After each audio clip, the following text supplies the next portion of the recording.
Bwana awe nani.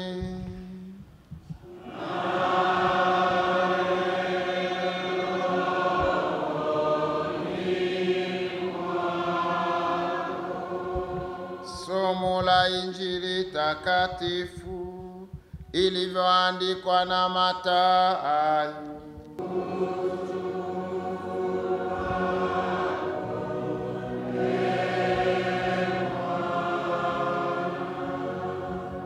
Injili ya Mathayo sura ya 6 aya ya 1 hadi ya 6 na kisha aya ya 16 hadi ya 18. Siku zile Yesu aliwaambia wafuasi wake, angalieni msifanye wema wenu machoni pa watu, kusudi mtazamwe na wao. Kwa maana mkifanya kama hayo, hampati thawabu kwa Baba yenu aliye mbinguni. Basi wewe utoapo sadaka, usipige panda mbele yako kama wanafiki wafanyavyo katika masinagogi na njiani, ili watukuzwe na watu. Amini nawaambieni, wamekwisha kupata thawabu yao. Bali wewe utoapo sadaka, hata mkono wako wa kushoto usijue ufanyalo mkono wako wa kuume. Sadaka yako iwe kwa siri, na Baba yako aonaye sirini atakujazi. Tena msalipo, msiwe kama wanafiki, kwa maana wao wapenda kusali hali wamesimama katika masinagogi na katika pembe za njia, ili waonekane na watu. Amini nawaambia, wamekwisha kupata thawabu yao. Bali wewe usalipo, ingia katika chumba chako cha ndani, na ukiisha kufunga mlango wako, usali mbele za Baba yako aliye sirini, na Baba yako aonaye sirini atakujazi. Tena mfungapo, msiwe kama wanafiki wenye uso wa kukunjamana, maana hujiumbua nyuso zao ili waonekane na watu kuwa wanafunga. Amini nawaambia, wamekwisha kupata thawabu yao. Bali wewe ufungapo, jipake mafuta kichwani, unawe uso, ili usionekane na watu kuwa unafunga, ila na Baba yako aliye sirini, na Baba yako aonaye sirini atakujazi. Neno la Bwana.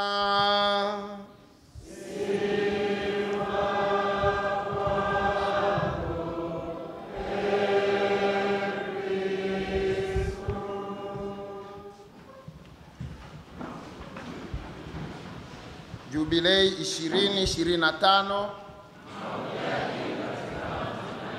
mahujaji katika matumaini.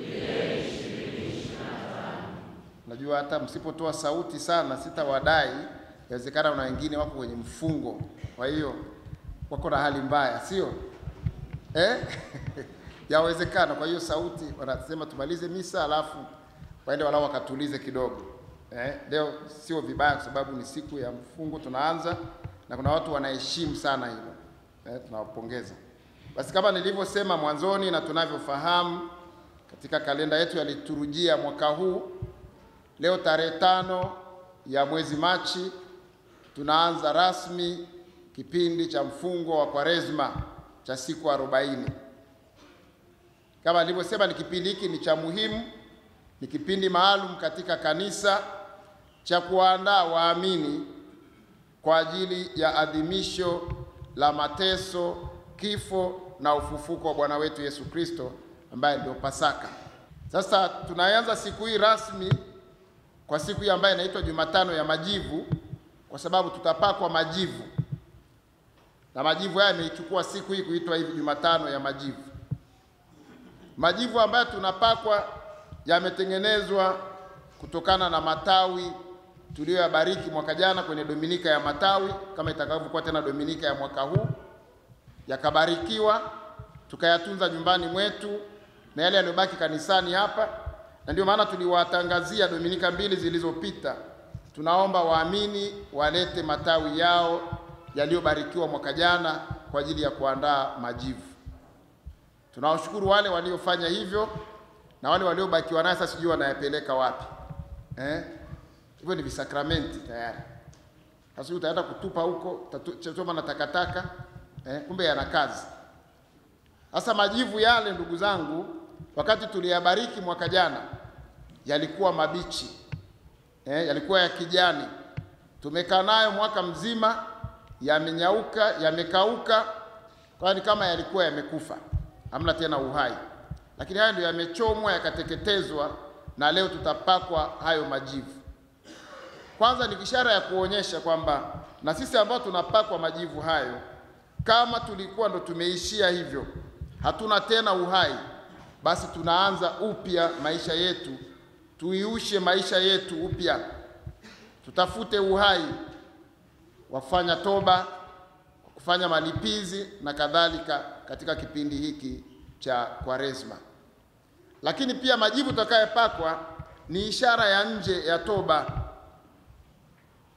Ni ishara ya nje ya toba, kwamba wewe umetoka nyumbani au umetoka kazini, umejipaka mafuta vizuri, umevaa vizuri, lakini unakubali kupakwa majivu. Hebu fikiria kwamba siku unatoka umealikwa mahali pa heshima, mtu aje kupake majivu, utaenda? Utakwenda? Utaenda. Au mtu aje achukue majivu akumwagie kwenye viatu vyako, umebrush vizuri, nakuja na kumwagia juu ya viatu, utaenda? Lakini siku ya leo kila mtu anajinyenyekeza. Wengine tumetoka mbali, tumekuja hapa. Tangu asubuhi watu wanapakwa majivu leo. Misa asubuhi saa 12:30, tulikuwa na misa saa 4, watu walikuwepo, sio wengi sana. Asubuhi watu walikuwa wengi, kanisa limejaa. Mchana ndio kama ilivyo sasa hivi, watu wamejaa humu kwenye kanisa jipya kule, karibu wamejaa kule, tumeweka screens kuziko kule, wanaona na wanasikia, na dari moja lile kule wamejaa. Tulitamani tufanye misa kule, basi kwa sababu ya pale altareni bado wanaendelea na ile kazi. Na jioni hii mtu ambaye kweli anafikiri na ambaye niseme ana akili timamu, asija azia akasema kwamba watu hawa wote wanaokimbilia kwenye makanisa siku ya leo kwa ajili ya kupakwa majivu kwamba wamepungukiwa na akili. Hapana. Wamethamini jambo hili la kiimani kwao, na ndio maana tunakuja. Yaani hii tayari tu ni kwanza kuonyesha kwamba sisi tumejikubali kwamba tuko wadhambi, tu wadhaifu, na tunataka kuanza toba. Tunataka kubadilisha maisha yetu. Na niwaombe ndugu zangu, tunapoingia katika kipindi hiki cha Kwaresma mwaka huu, tuone kwamba ni tofauti na mwaka mwingine. Daima huwa napenda kusema hivi, tusifananishe na ya mwaka jana. Chukua madhaifu yako, dhambi zako, chochote kile ulichonacho, kwamba hiki ni tofauti na mwaka jana. Useme mwaka jana si nilikuwa niko katika hali hii tu, nikapiga chenga, tukamaliza Kwaresma, tukaingia Pasaka, Pentekoste, tukaendelea kipindi cha mwaka cha kanisa, Majilio, tukaanza tena mwaka mwingine, sasa imekuja nyingine. Mambo ya kawaida tu, usichukulie kawaida. Tuchukue kama mtu anayepanda ngazi. Bwana, step ya kwanza, ya pili, ya tatu, ujue sasa umefikia ya ngapi na mwisho wako utafikia ngapi, ili umalize maisha ya hapa duniani. Huo ujumbe ambao tunao hapo wa kauli mbiu ya jubilei ya 2025 unasema kwamba sisi ni mahujaji katika matumaini. Tunatembea hatua kwa hatua ili tuufikie uzima wa milele. Na mazoezi haya ambayo tunayapata katika kanisa vipindi hivi kama hiki cha Kwaresma, yote ni ya kutusaidia katika safari hiyo, sisi ambao tuko kama mahujaji, ambao ni mahujaji tunaotaka kufikia mahali fulani. Kwa hiyo tujitahidi kila mmoja aweze kufikia pale ambapo anatamani kufikia. Katika somo letu la kwanza kutoka kitabu cha nabii Yoeli anasema, lakini hata sasa asema Bwana, nirudieni mimi kwa mioyo yenu yote. Maneno hayo tunaambiwa sisi tumrudie Bwana kwa mioyo yetu yote, sio nusu nusu, sio nusu nusu. Na tunamrudia kwa namna gani? Au tumrudieje? Anasema kwa kufunga, kwa kulia na kuombolea.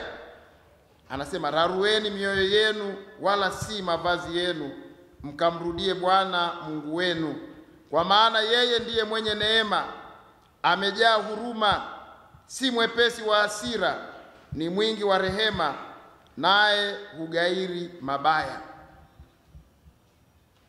Huu ni mwaliko ambao unaonyesha Mungu wetu alivyo na upendo kwetu sisi.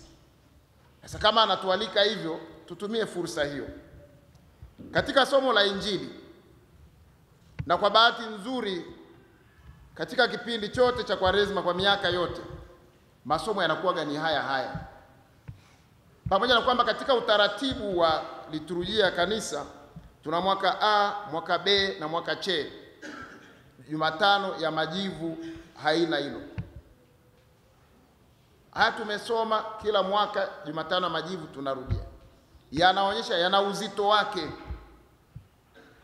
Halijaonekana neno lingine au sehemu nyingine ya maandiko matakatifu ambayo inakuwa na uzito huo. Kwa hivyo tusilichukulie neno hili kijuujuu tu, tuone lina umuhimu wake. Somo la Injili linatueleza mambo matatu ambayo tunapaswa tufanye katika kipindi, na tuyafanye kwa namna gani? Sehemu ya kwanza anasema namna ya kutoa sadaka. Tusifanye kwa kujionyesha, tusifanye kwa ajili ya kutaka sifa. Sema toa hata mkono wako, kama mtoa mkono wa kushoto hata wa kulia usijue. Na kama umetoa na mkono wa kulia hata wa kushoto usijue. Maana yake ni siri yako. Useme kawaida mimi ni mtoaji bwana, mimi kiingia kanisani Jumapili natoa 10,000, natoa 50. Hiyo ni siri yako. Tumeelezwa hivyo. Na la pili tunaambiwa ni namna ya kusali. Namna ya kusali. Tusisali pia kwa kujionyesha. Anasema kama wengine ambao anasema wanafiki. Hilo neno limetumika ili kuonyesha tofauti. Yote anataka kujionyesha, anataka kusali, kutoa sadaka, maana yake ana tabia ya unafiki. Na la tatu ni kufunga. Kwa kutoa sadaka, kusali, kufunga. Haya ni mazoezi ya muhimu sana kipindi hiki. Na sadaka ambayo inatajwa hapa si sadaka ya kuleta tu kanisani. Hata unatoa kwa ajili ya kusaidia watu, kumsaidia mtu. Sadaka yako umetoa mwenye shida. Unatoa ili uonekane au unatoa kwa sababu gani? Namna ya kusali nyumbani, kanisani, kwenye jumuiya ndogo ndogo, kwenye familia, wewe binafsi. Yawezekana sawa kwa tumezoea kusali, lakini ongeza zaidi kipindi hiki cha Kwaresma. Na kufunga, waweza kufunga chakula, waweza kufunga tabia ambazo zilikuwa zinaenda kinyume na maisha ya Kikristo na imani yetu ya Kikristo.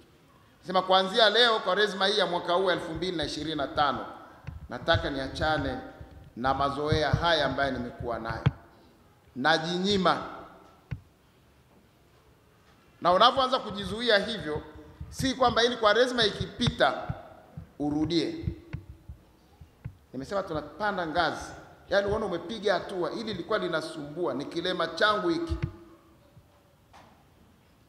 Mimi siku haipiti bila kukaa kuwasema wengine.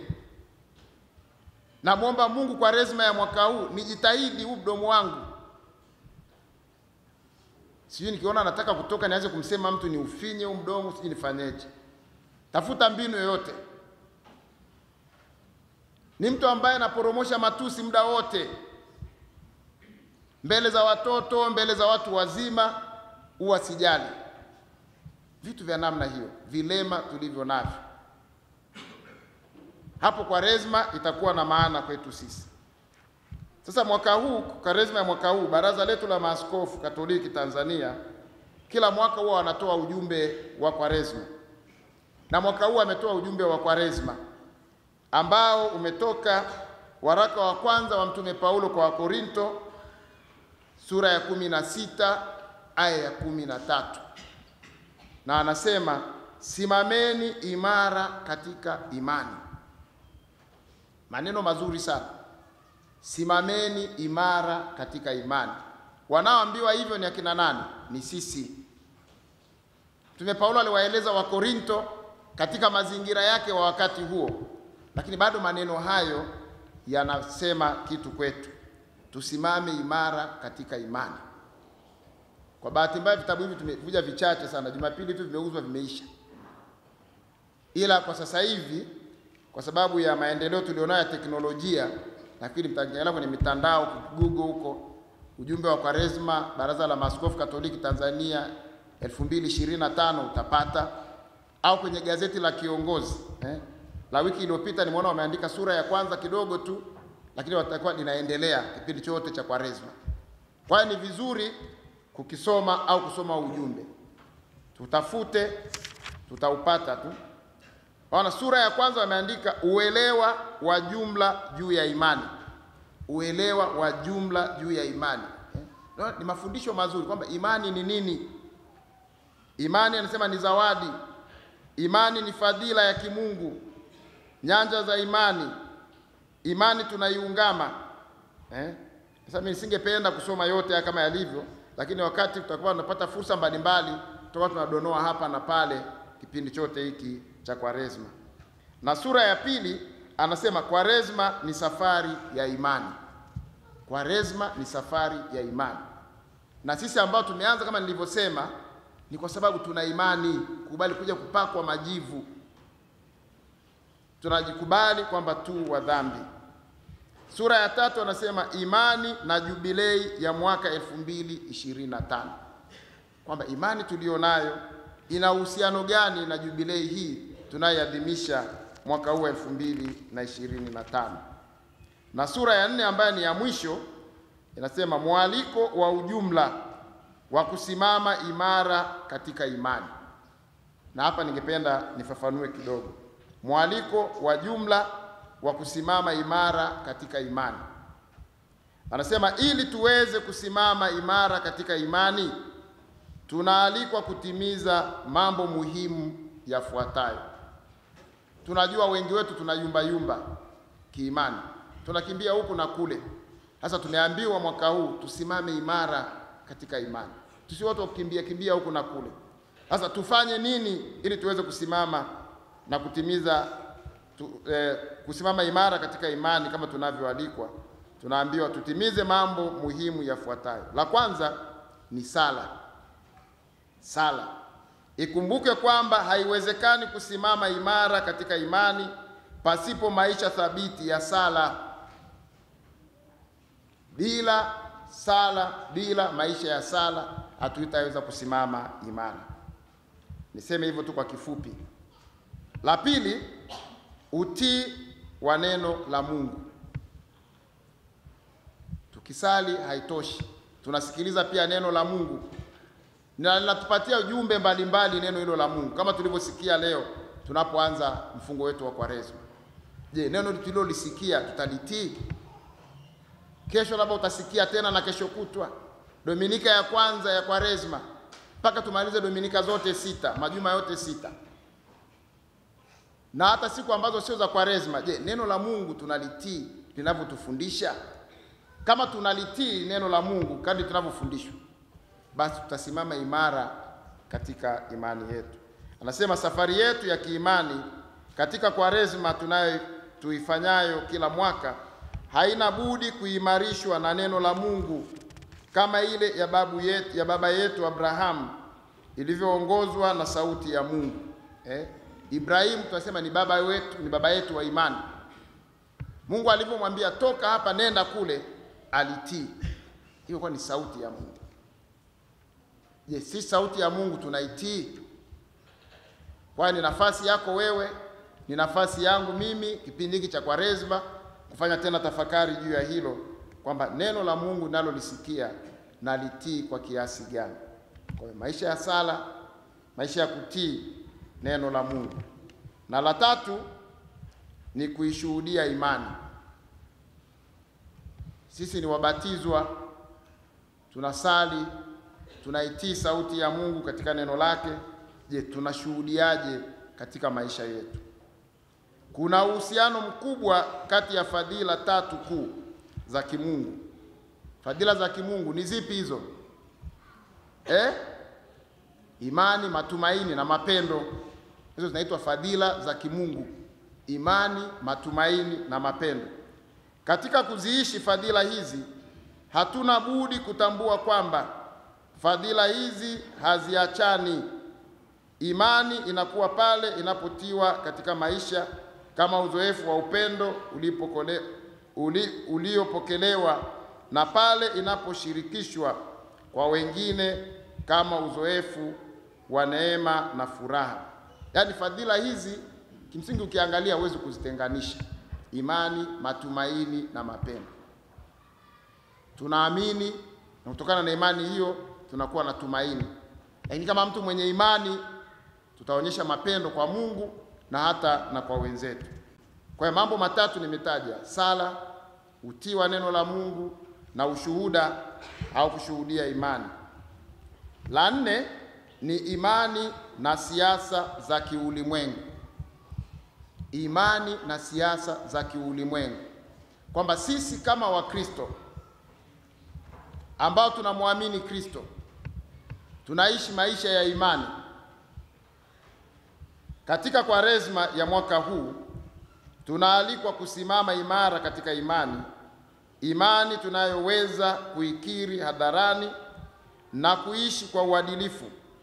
Kwa kufuata mwaliko huu, tunatafuta mapenzi ya Mungu kwa ulimwengu ambapo si tu hadhi ya mwanadamu inatakiwa kulindwa, bali pia kuheshimu na kuutunza uumbaji ambao ni zawadi tulizopewa na Mungu kwa manufaa ya wote. Waamini wanaalikwa kushiriki katika kila jambo jema kama raia. Na sisi tunasema kama raia wa Tanzania. Aseme mimi kwa sababu ya imani yangu, mimi ya mambo yanihusu. Tunaalikwa hivyo. Wanaalikwa pia kutii sheria zilizowekwa kihalali na mamlaka na kuishi maisha ya uadilifu kadiri ya sheria hizo. Ushiriki wa waamini katika shughuli za jamii na siasa ni sehemu ya wajibu wao wa kiimani. Lengo la ushiriki huu ni kusaidia kujenga jamii iliyo bora zaidi, kwa sababu ili kuunda maisha ya kisiasa yaliyo kweli ya kibinadamu, hakuna lililo bora zaidi kuliko kustawisha ndani ya watu hisia za haki, upendo na huduma kwa manufaa ya wote. Kwa kutekeleza wajibu huu, Wakristo wanapata fursa ya kuwa mwanga na nuru kwa ulimwengu. Ukishiriki katika hayo, basi wewe unapata fursa ya kuwa mwanga na nuru kwa ulimwengu na kuwa wahudumu wa hekima ya Kikristo katika jamii inayowazunguka.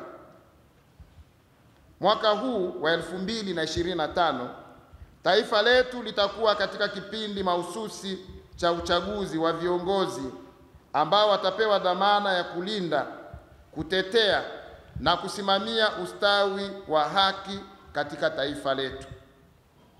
Tunapenda kualika Wakristo wote na watu wote wenye mapenzi mema kutekeleza zoezi hili kwa umakini na uadilifu mkubwa, tukitambua kuwa kila mwananchi mwenye haki ya kupiga kura anatakiwa kufanya hivyo kadiri ya katiba kama wajibu mkubwa ambao raia anatakiwa kuushiriki.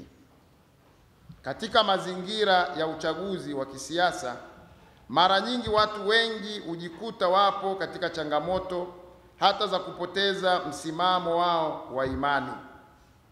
Hupenda kutumia njia za mkato kupata nafasi za uongozi kama vile ushirikina, uongo na rushwa. Wanasahau kwamba kila uongozi hutoka kwa Mungu, maana sauti ya watu ni sauti ya Mungu. Hivyo wanatakiwa kutegemea nguvu za Mungu na kuwa tayari kuwasikiliza wananchi wote kwa manufaa ya nchi nzima. Tunatoa ushauri kwa viongozi wa kisiasa, tukisisitiza utoaji wa fursa ya kusikilizwa hata wale wachache wenye mawazo tofauti. Hii itatusaidia kukuza na kuheshimu utofauti wa kufikiri kwa manufaa ya nchi, kupinga chuki na kujenga umoja. Basi kwa leo tuishie hapo, tuendelee kutafakari juu ya hayo tuliyoyasikia, na tuanze rasmi kipindi chetu hiki cha mfungo wa Kwaresma kwa sisi ambao tumeanza jioni hii kwa adhimisho la sadaka hii ya misa takatifu. Tumsifu Yesu Kristo. Basi niwatakie Kwaresma njema na mfungo mwema wa Kwaresma, na sasa nawaalika ili tuje kwa ajili ya kupakwa majivu. Naomba masista tuje tusaidiane.